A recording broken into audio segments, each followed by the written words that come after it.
टीईटीची परीक्षा ही आज म्हणजे 28 जून रोजी संपूर्ण महाराष्ट्रातल्या 1028 केंद्रांवरती होणार होती.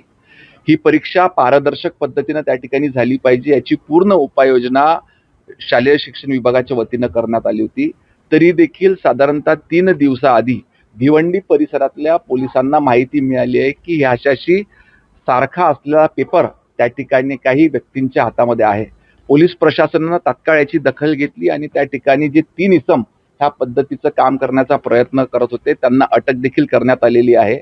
ही परीक्षा पुन्हा एकदा पारदर्शक पद्धतीनंच पार पाडल्या गेली पाहिजे म्हणून सध्या परीक्षा आजची रद्द करण्यात आलेली असून ती पोस्टपोन करण्यात राहुल गांधींनी टीका यावर केली आहे. पेपर लीक नाही तर युवकांच्या भविष्याची चोरी झालेली आहे असं म्हटलेलं आहे राहुल गांधींनी. राहुल गांधी हे विरोधात असल्यामुळे टीका करणे त्यांच्याकडनं अपेक्षितच आहे. परंतु आपणास सांगू इच्छितो की हा पेपर लीक नाही झाला पाहिजे याच्याकरिता शासनाच्याच दुसऱ्या विभागाच्या वतीने ही कार्यवाही करण्यात आलेली आहे.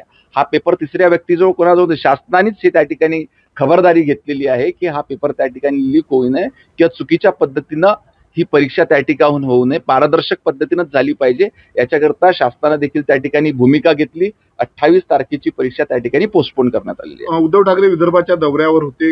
विमानात जी मुख्यमंत्र्यांसोबत चर्चा झाली तेव्हा पत्रकारांनी त्यांना विचारलं, त्या सांगितले उच्चस्तरीय चर्चा मुख्यमंत्र्यांसोबत झालं. कसं पाहता उद्धव ठाकरेंच्या या विधानाकडे? त्यांना काय संपूर्ण दस्तावेज चर्चेचा बाहेर येईल हेही सांगितलं.